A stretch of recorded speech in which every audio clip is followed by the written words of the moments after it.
नमस्कार साथियों। आज हम चर्चा करेंगे कि कैसे हमको टेली मार्केटिंग करनी चाहिए।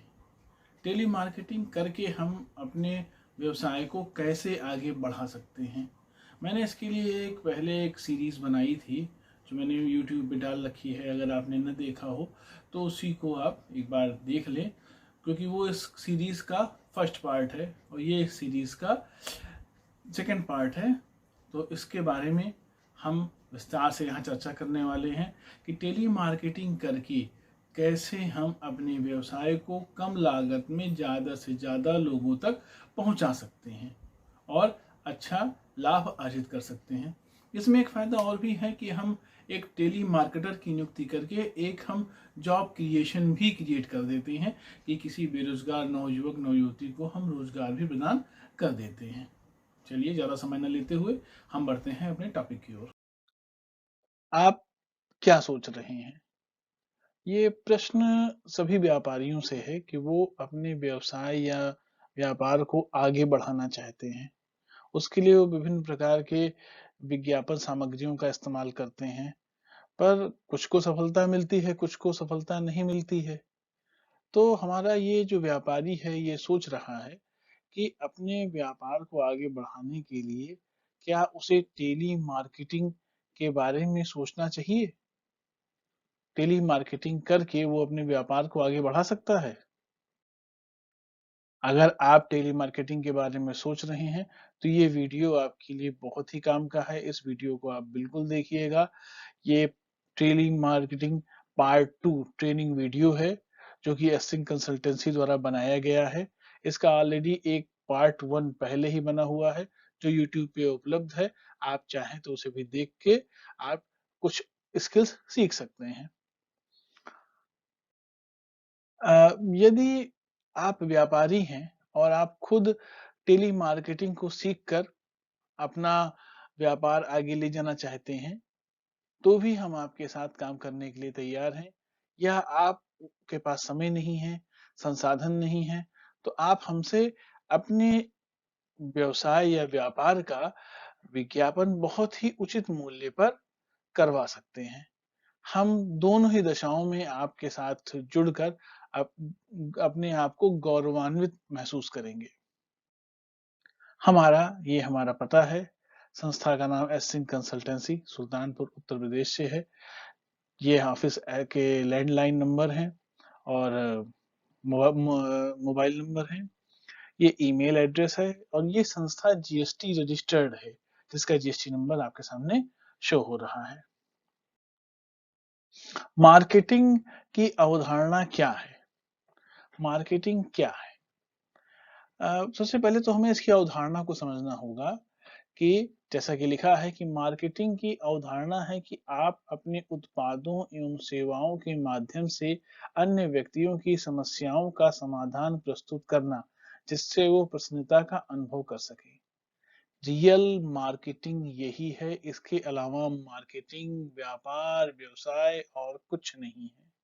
अगर आपके उत्पाद और जो सेवाएं हैं वो दूसरे की समस्या को समाधान कर सकते हैं, तो आपको व्यवसाय में आगे जाने से कोई रोक नहीं सकता है। मार्केटिंग के मार्केटिंग की जो अवधारणा के कुछ तत्व होते हैं, जिसमें प्राइमरी जो एलिमेंट है, जिसे हम प्राथमिक तत्व कहते हैं, कि अन्य व्यक्तियों की समस्या का समाधान करना, और सेकेंडरी एलिमेंट है धन अर्जित करना। क्योंकि हम एक संस्था चला रहे हैं, तो संस्था चलाने के नाते हमें भी कुछ धन की, कुछ पारिश्रमिक की आवश्यकता होती है। मार्केटिंग की अवधारणा क्या नहीं है, ये भी समझना बहुत जरूरी है कि जैसा कि लिखा हुआ है, अन्य व्यक्तियों की समस्या का समाधान के स्थान पर धन अर्जित करने को अपना प्राथमिक तत्व, प्राइमरी प्राइमरी एलिमेंट बना लेना ही, ये जो लोग बना लेते हैं, वो मार्केटिंग कभी सफल नहीं हो सकती है। यदि आपने लोगों की समस्या को सॉल्व करने के स्थान पे खाली स्वयं धन अर्जित करने का उद्देश्य रखा हुआ है, तो आपको ये 100% चांसेस हैं कि आपका बिजनेस फेल हो जाए। टेली मार्केटिंग क्या है? संचार के सभी माध्यमों का उपयोग करते हुए अपनी कंपनी के उत्पादों या सेवाओं का विज्ञापन करके कंपनी को कस्टमर प्रदान करना, यही टेली मार्केटिंग है। संचार के जितने भी साधन हैं, व्हाट्सएप है, फेसबुक है, इंस्टाग्राम है, लिंक्डइन है, ट्विटर है, मैसेज है, कॉल है, जितने भी संचार के माध्यम हैं, इन सभी का इस्तेमाल करके अपनी कंपनी को हमें कस्टमर प्रोवाइड करने हैं। और जब कंपनी कस्टमर की सर्विस अच्छे से करती है, तो कंपनी को रेवेन्यू प्राप्त होता है। टेली मार्केटिंग के लिए कुछ आवश्यक उपकरणों की भी भाई आवश्यकता होती है। जैसे विज्ञापन उपकरण, कुछ हमें सॉफ्टवेयर्स की जरूरत होती है। हमें विज्ञापन विवरणिका, एडवर्टाइजमेंट रजिस्टर, एक रजिस्टर हम बनाते हैं ना कि हमने कहाँ कहाँ विज्ञापन किया हुआ है, किस किस जनपद में, किस किस कैटेगरी में हमने विज्ञापन किया हुआ है। कस्टमर का विवरण, अगर आपके पास कस्टमर का विवरण है, उनके बारे में जानकारी है, तो उसका भी एक रजिस्टर आपके पास बना होना चाहिए। उसके बाद नंबर 4 है स्क्रिप्ट फॉर फर्स्ट डे। आपके पास एक स्क्रिप्ट होनी चाहिए जिसमें आप कस्टमर से क्या बात करेंगे, कैसे बात करेंगे, पहले क्या बात करेंगे, दोबारा क्या बात करेंगे, ये सारी जानकारी उसमें लाइन बाय लाइन लिखी होनी चाहिए। अभी हम आगे चर्चा करेंगे इसके बारे में। नंबर 5 है हमारा दैनिक संपर्क विवरण, यानी कि डेली कॉल रजिस्टर, कि डेली हमने कितनी कॉल की, उनका रुझान क्या रहा, रिस्पॉन्स क्या रहा, ये तमाम जानकारियां हमारे इस रजिस्टर में होनी चाहिए। लीड मेकिंग, जो लोग इंटरेस्टेड हों उनसे लीड तैयार करना, लीड निकालना। Follow up plan script, number 7 को ध्यान से देखिएगा, फॉलो अप प्लान स्क्रिप्ट। जब हम फॉलो अप करते हैं, फॉलो क्या है? आज हमने अपने कस्टमर से बात की, फोन पे हमने बात की, कस्टमर इच्छुक लगा, लेकिन डील पहली ही बार में डन नहीं होती है, तो क्या उसे छोड़ दें? उससे दोबारा कब बात करना है, तीसरी बार बात करना है, चौथी बार बात करना है, कब तक बात करना है, जब तक हमारी डील डन न हो जाए। उसका भी एक तौर तरीका होता है, एक मैनुअल होते हैं, उन्हीं को हम स्क्रिप्ट कहते हैं। और आपका फॉलो अप प्लान क्या है? कितनी बार आप फॉलो अप करेंगे, कैसे आप फॉलो अप करेंगे, इन सारी चीजों से मिलकर तैयार होती है इफेक्टिव मार्केटिंग। तभी आपकी टेली मार्केटिंग इफेक्टिव रहेगी। विज्ञापन के अगर उपकरण की बात करें हम, तो हमें एक स्मार्टफोन, एक इंटरनेट कनेक्शन, कंप्यूटर, विज्ञापन सॉफ्टवेयर, ईयरफोन, इन सब चीजों की हमें आवश्यकता होती है। एक हमारा जो रजिस्टर बनता है, एडवर्टीजमेंट रजिस्टर, एडवर्टीजमेंट रजिस्टर हमारे लिए बनाना बहुत जरूरी है। विज्ञापन विवरण के लिए हम उसमें एक तालिका बनाते हैं, जिसमें हम 4 कैटेगरी रखते हैं, कि जिसमें हम पहली कैटेगरी में दिन रखते हैं, फिर विज्ञापन स्थल का नाम रखते हैं, फिर विज्ञापन केंद्रित समूह का नाम रखते हैं, फिर विज्ञापन का विषय हम रखते हैं। दिनांक का मतलब जिस दिन आपने विज्ञापन किया, नंबर 1 देखिए। नंबर 2 में कह रहे हैं विज्ञापन स्थल, किस स्थान को निर्धारित करके आपने विज्ञापन किया, किस बाजार में आपने विज्ञापन किया, किस जिले में आपने विज्ञापन किया। नंबर 3 विज्ञापन केंद्रित समूह, आपने जिले में या बाजार में विज्ञापन किया तो किसको विज्ञापन किया, सब नहीं तो एक लाइन से सबको कर दिया, क्योंकि आप जो कंपनी आपका जो उत्पाद बना रही है या सेवा बना रही है, वो स्पेसिफिक है ना, किसी एक के लिए है ना, सबके लिए तो नहीं है। अब खाद का आप काम करने जा रहे हैं, तो इसका विज्ञापन खाद की दुकानों पे ही होगा, ना कि कपड़े की दुकानों पे। और अगर आपका साड़ी का कारखाना है, तो इसका जो संभावित कस्टमर होगा वो साड़ी स्टोर वाला होगा, वो बीज भंडार तो होगा नहीं। तो आपने किसको विज्ञापन किया, ये इसका भी अंकन होना बहुत जरूरी है। अब जैसे हमने कुछ समूह निर्धारित किए हैं आपके उदाहरण के लिए, जैसे कुछ पेशेवर लोग होते हैं, जैसे अधिवक्ता हो गया, अभियंता हो गया, चिकित्सक हो गया, सेवा प्रदाता, जो लोग सर्विस इंडस्ट्री में हैं, जैसे कि मेकअप हो गए, ब्यूटी पार्लर वाले हो गए, टेलर हो गए, हॉस्पिटल्स हो गए, ये सब सर्विस इंडस्ट्री होती है, सेवा प्रदाता होते हैं, ये आपकी सेवा करते हैं और उसका चार्ज लेते हैं। कर्मचारी, सरकारी कर्मचारी होते हैं, प्राइवेट कर्मचारी होते हैं, संविदा कर्मचारी होते हैं। उत्पादक, जैसे किसान हो गया, विभिन्न छोटी वस्तुओं के जो विभिन्न वस्तुओं के छोटे उत्पादक हो गए, बड़े उत्पादक हो गए, व्यापारी हो गए, grocery store, stationery store, cloth store, बहुत ढेर सारे, वो आप अपने एरिया के हिसाब से उसको डिफाइन कर लीजिए। नंबर 4 पॉइंट बताता है कि विज्ञापन का विषय, किस चीज का आपने विज्ञापन किया है, जिस वस्तु या सेवा का आपने विज्ञापन किया हुआ है, उसके बारे में यहाँ पे आपको लिखना चाहिए। कस्टमर का विवरण, कब कस्टमर का विवरण बहुत ही स्पेसिफिक है। कभी कभी कुछ कस्टमर्स होते हैं इनके बारे में हम जानते हैं, उनके हम नाम पता वगैरह हम जानते हैं, और अधिकतर जो हमारे विज्ञापन में हम लोग कॉलिंग जो करते हैं वो ब्लाइंड कॉलें होती हैं, हमें उनके बारे में कोई भी जानकारी नहीं रहती है, तो हम कॉल करके उनसे एक रिलेशन बिल्डअप करते हैं और उनकी इन जानकारियों को हम प्राप्त करते हैं। जैसे लिखा हुआ है कि कस्टमर का विवरण का अर्थ है कि अपने संभावित कस्टमर के विषय में उपलब्ध जानकारियों का संकलन करके उसकी जरूरत को समझना। इसके लिए नीचे दी गई तालिका के समान तालिका बनाइए। जैसे समझिएगा यहाँ बात पे, नाम, आयु, उसका मोबाइल नंबर, वो किस पद पे है और किस पोजीशन पे है, उसकी पत्नी का क्या नाम है, पत्नी किस पद या पोजीशन पे है, उसके बच्चों की संख्या क्या है। तो इससे हम उसकी जरूरत का आकलन कर पाते हैं कि अगर बच्चे ज्यादा हैं तो उसे उनके भविष्य को सिक्योर करने के लिए, उनकी शादी के लिए, उनकी शिक्षा के लिए उसे पैसों की जरूरत होगी, या उसे बीमा की जरूरत होगी। पत्नी अगर वर्किंग है तो वो फाइनेंशियली स्ट्रांग होगा, अगर पत्नी वर्किंग नहीं है तो सारे परिवार की जिम्मेदारी उसी व्यक्ति पर होगी, वो उसका पद बड़ा है कि छोटा है। इन सारी चीजों से हमें उस व्यक्ति की आर्थिक क्षमताओं का एक आकलन मिल जाता है, उसके हिसाब से हम पिच करना मतलब अपनी बात को सही ढंग से रखना, जिससे कस्टमर को हमारी बात समझ में आ जाए, ये हम समझ जाते हैं। जैसे सपोज डेट अगर ये डाटा हमारे पास है और हम इंश्योरेंस एजेंट हैं, तो हम जान जाएंगे कि उसे कौन सा प्लान हमें बताना चाहिए। अब स्क्रिप्ट फॉर फर्स्ट डे, हमारी फर्स्ट डे की ये स्क्रिप्ट है कि हमें या हमारे कोलिग्स को, हमारे कर्मचारियों को इसी एक जो स्क्रिप्ट है लिखी लिखाई, इसी का हमें फॉलो करना चाहिए। जैसे सबसे पहले आदमी फोन उठाता है, सर नमस्कार। फिर नंबर 2 पे है परिचय, सर मैं, संस्था का नाम बताएं, और विज्ञापन जो कर रहा है व्यक्ति वो अपना नाम बताए। आज्ञा लेना, उनसे आज्ञा लें कि क्या मैं आपसे 2 मिनट बात कर सकती हूँ। ये नंबर 4 देखें कि यदि आज्ञा न मिले तो पुनः संपर्क करने का समय लेते हुए कॉल को समाप्त कर दें। अक्सर क्या होता है कि जब हम किसी व्यक्ति को कॉल करते हैं तो वह किसी न किसी जरूरी काम में व्यस्त होता है, ऐसे में हमें उसके सामने अपनी बात नहीं रखनी चाहिए। हो सकता है वो बुरा मान जाए या हमारी बात ध्यान से न सुने।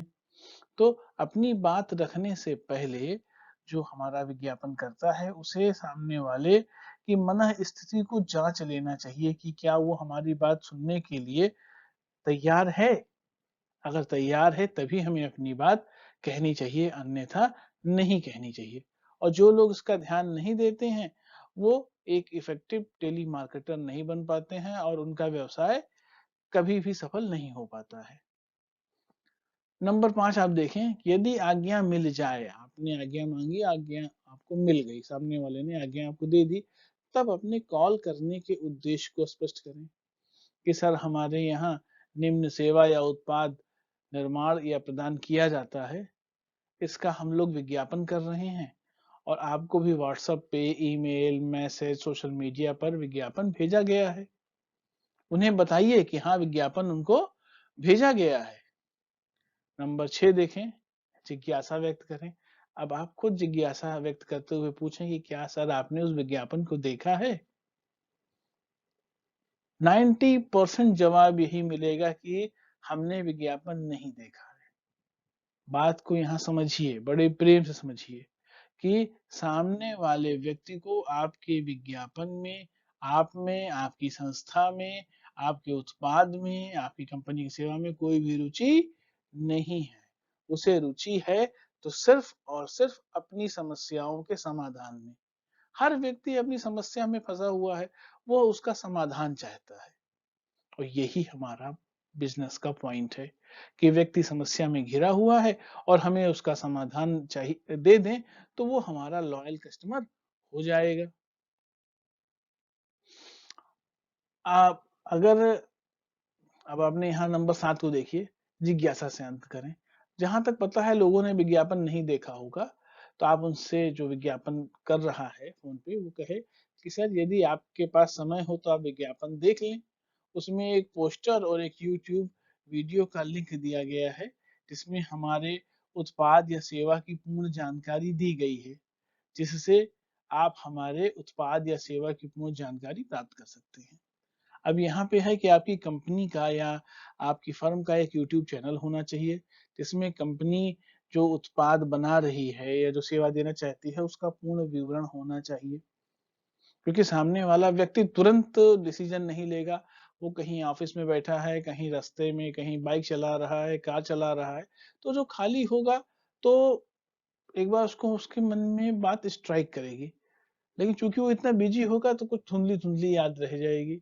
अगर हमने उसको एक विज्ञापन भेजा है और उसमें यूट्यूब का लिंक लगा हुआ है और विज्ञापनकर्ता कहता है कि सर प्लीज इसको देख लीजिएगा, तो जहां तक चांसेस हैं 10% 20% लोग देख लेते हैं तो उनके सामने कंपनी के उत्पाद की सेवा उत्पाद या उसकी जो सेवा है उसका एक पूर्ण विवरण यूट्यूब वीडियो के माध्यम से उसके सामने उपस्थित हो जाता है। अब 8वां पॉइंट देख लें, आवश्यकता जान लें। अब ये कंफर्म करें कि जो सामने वाला व्यक्ति या संभावित ग्राहक फोन पे है, उसे इस उत्पाद की या सेवा की आवश्यकता है या नहीं। यदि उनको इसकी आवश्यकता ना हो, तो उनसे किसी उनके मित्र का नंबर मांग लें। जैसे इसमें लिखा हुआ है, नंबर 8 देखें कि क्या आपको इन उत्पाद या सेवाओं की आवश्यकता है? यदि उनको आवश्यकता न हो तो उनके किसी मित्र का नंबर मांगने का प्रयास करें, जिसे शायद आपके कंपनी या उत्पाद या सेवा की आवश्यकता हो। अब उसमें ध्यान देने वाली बात यह है कि हो सकता है जो आपका संभावित कस्टमर है उसे आपकी कंपनी के उत्पाद या सेवा की आवश्यकता न हो, वो ऑलरेडी परचेज कर चुका हो। तो कोई जबरदस्ती है कि एक बार वो ले चुका है तो आपसे भी ले ले, और आपने इतनी मेहनत की तो उसको ऐसे ही जाने नहीं देना है। उससे किसी संभावित कस्टमर का नाम पूछ लीजिए, जिसने शायद अभी तक वो सेवा या उत्पाद न परचेज किया हो और उस तीसरे व्यक्ति को इसकी आवश्यकता हो। तो ऐसा नहीं है कि लोग बताएंगे नहीं, लोग बताएंगे। अगर आपका मांगने का ढंग अच्छा है तो लोग बताएंगे। 8वें में हम लाइन देखते हैं कि यदि वो प्रदान करते हैं तो बहुत अच्छा उत्तम, अन्यथा धन्यवाद करते हुए कॉल समाप्त कर दें। हाँ, धन्यवाद जरूर दें भाई साहब। 9वां नंबर देखें, कॉल रिसीव करने वाले का नाम और पता। जिसने भी कॉल रिसीव की है उसका नाम और पता पूछने की कोशिश करें, अगर बता दें तो अच्छी बात है। 10वां पॉइंट देखें, पुनः संपर्क करने का समय ले लें। सर मैं आपसे कल दोबारा संपर्क कर लूंगा या लूंगी। अगर व्यक्ति इच्छुक है तो बातचीत में तो इतना समझ में आ ही जाता है कि सामने वाला व्यक्ति इच्छुक है कि नहीं इच्छुक है। तो उससे आप पूछ लें कि सर क्या मैं दोबारा कल आपको संपर्क कर सकती हूँ। 90% केसों में वो अगला मना कर देगा, पक्का मना कर देगा। ठीक है, तो ठीक है। और उसके बाद कॉल समाप्त करना है तो उनसे आप पूछ लें, सर आपने अपना कीमती समय हमें दिया, इसके लिए आपको धन्यवाद, या कहते हुए कॉल को समाप्त कर दें। ये एक लिखी लिखाई स्क्रिप्ट हम आपको दे रहे हैं, इसी स्क्रिप्ट का आप फॉलो करें। और तो मुझे जहां तक उम्मीद है कि मैं तो इसमें सफल हो रहा हूँ, और ईश्वर से आशा करता हूँ कि आप भी इस ट्रिक को फॉलो करके सफल हो सकते हैं। ये ट्रिक अभी पूरी नहीं हुई है, अभी आगे भी है। अब ये दैनिक संपर्क विवरण बनाना है, डेली कॉल रजिस्टर, डीसीआर। अब आपने दिन भर में जो आपने लोगों से बात की, उसका आपको एक रिकॉर्ड रखना है। जैसे आप सामने देख रहे हैं, एक तालिका रखनी है जिसमें उनका दिनांक, किस दिन आपने संपर्क किया, उनका नाम, उनका पता, मोबाइल नंबर, विज्ञापन का विषय, उन्हें किस विषय का आपने विज्ञापन किया, उन्हें जीएसटी के लिए या लोन के लिए उन्हें विज्ञापन किया, या उन्हें आपने किसी साड़ी के लिए या किसी भी चीज के लिए आपने विज्ञापन किया, तो यहाँ अंकित होना चाहिए। उनका रुझान क्या रहा, देखिए ये पीली स्ट्रिप देखिए, उसमें उनका रुझान लिखिए, वो इंटरेस्टेड हैं, नहीं इंटरेस्टेड हैं, या वो ले चुके हैं। यहाँ पे एक कॉमन सिनेरियो देखने को मिलेगा कि लोग आपको टालने के उद्देश्य से कहेंगे कि हम बताएंगे। याद रखिएगा, जिसने कहा कि बताएंगे वो कभी नहीं बताएगा, जिसने कहा आएंगे वो कभी नहीं आएगा। ये आपको टालने के लिए ये शब्द की रचना होती है। सामने वाले के दिमाग में जब आपके प्रति कोई उत्साह नहीं रहता है, या आपकी सेवाओं के प्रति वो इंटरेस्टेड नहीं रहता है, तो खाली कॉल समाप्त करने के लिए वो कहता है ठीक है बताएंगे, तो उसको आप समझ लीजिए कि वो नॉट इंटरेस्टेड है। तो यहाँ पे ऐसे आपको लिखना है। अब देखिए बच्चे की तस्वीर लगी हुई है, अब बच्चे की तरह आपको समझना है कि उनका रुझान क्या है। Lead making. अब देखिए इसमें क्या लिखा हुआ है कि यदि लोग आपके उत्पाद या सेवा लेने को उत्सुक हों, तो उनको अपने व्यवसाय के लिए मूल्यवान मानना चाहिए और उनको लीड में अंकित कर देना चाहिए। आपने किसी को फोन किया, किसी का रुझान आपको पॉजिटिव लगा, हाँ वो ले सकते हैं, वो बातचीत करने में पता लग जाएगा, तो वो आपकी लीड हो गई। आपने लोगों से इतनी बात की, इतना संपर्क किया, तो आपको कुछ लीड मिलेगी। नॉर्मली लीड 10% होती है। 10%, 100 लोगों से बात करेंगे तो 10 लीड आपको मिल जरूर जाएगी, और उसमें से 5% मैच्योर हो जाएगी, यानी सेल कंप्लीट हो जाएगी। इतना आप जान लीजिए। हाँ, ये कॉमन लॉ है। अब आते हैं फॉलो अप प्लान स्क्रिप्ट। 24 घंटे के अंदर का फॉलो अप करना। अब आपको जब आपने आज कॉल की, तो 24 घंटे के अंदर आपको फॉलो अप कर लेना है, मतलब उनसे दोबारा अगर बात कर लेनी है। अगर आप 24 घंटे के अंदर दोबारा बात कर लेते हैं, तो आपका सक्सेस रेट बढ़ जाता है। हाँ, यहाँ ध्यान दीजिएगा कि खाली इच्छुक लोगों से बात करनी है। जो लोग बताएंगे, आएंगे या इच्छुक नहीं है, उनसे बात नहीं करनी है। अब यहाँ पे आप समझिएगा, हम शुरू करते हैं। 8 पॉइंट हैं। सबसे पहले अभिवादन, सर नमस्कार। फिर परिचय, सर मैं, अपना नाम बताएं, अपनी संस्था का नाम बताएं, संस्था का स्थान बताएं, से बोल रही हूं, संदर्भ बताएं, सर कल आपसे बात हुई थी, आप हमारी संस्था के उत्पाद या सेवा के लिए उत्सुक थे। उन्हें याद दिलाएं कि कल बात हुई थी और आप उत्सुक दिख रहे थे। उद्देश्य क्या है? अब कहें कि क्या आप हमारी संस्था के उत्पाद या सेवा के बारे में कुछ और जानना चाहते हैं?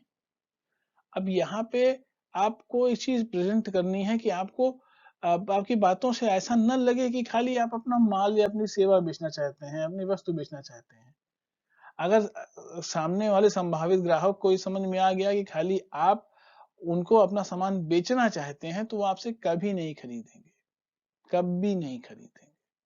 आपको ऐसा दिखाना है कि ये जो मैंने कॉल की हुई है, वो ये जानने के लिए कॉल की है कि आपके मन में कोई और शंका या संदेह या जिज्ञासा तो बाकी नहीं है, जो आप कल नहीं पूछ पाए थे, या आपने किसी से पूछा हो, किसी ने कुछ आपको बताया हो, तो आज मैंने दोबारा फोन किया है, आप फिर पूछ लीजिए, मैं आपको फिर आपको जानकारी दे देती हूँ, आपको गाइड कर देती हूँ।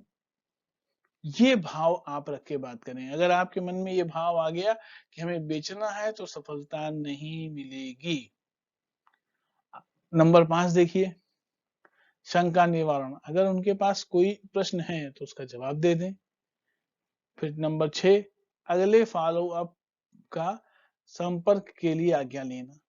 आप उनसे अगली बार फिर बात करेंगे, इसे आज्ञा लेनी है, लेकिन अगली बात आपको 7 दिनों के बाद करनी है। पहला फॉलो अप 24 घंटे में, जिसे हम F1 कहते हैं। दूसरा फॉलो अप 7 दिनों के बाद, जिसे हम F2 कहते हैं। तो हम यहाँ पे कहेंगे सर, मैं आपसे 7 दिनों के बाद पुनः संपर्क कर सकती हूँ। जाहिर सी बात है वही कहेंगे, नहीं आप परेशान मत होइएगा, हम बता देंगे।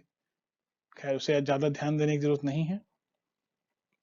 फिर धन्यवाद देते हुए आप अपना कॉल समाप्त करें, उन्हें कहें कि आपने इतना कीमती समय हमें सुनने को लिए दिया, आप धन्यवाद। ये बहुत जरूरी है।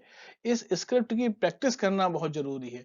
जितना ज्यादा आप इस स्क्रिप्ट की प्रैक्टिस करेंगे, उतने ही प्रोफेशनल आप बन जाएंगे। अब जो एक आपने चार्ट बनाया था, जो आपको चार्ट दिखाया गया था, चार्ट तो वही है।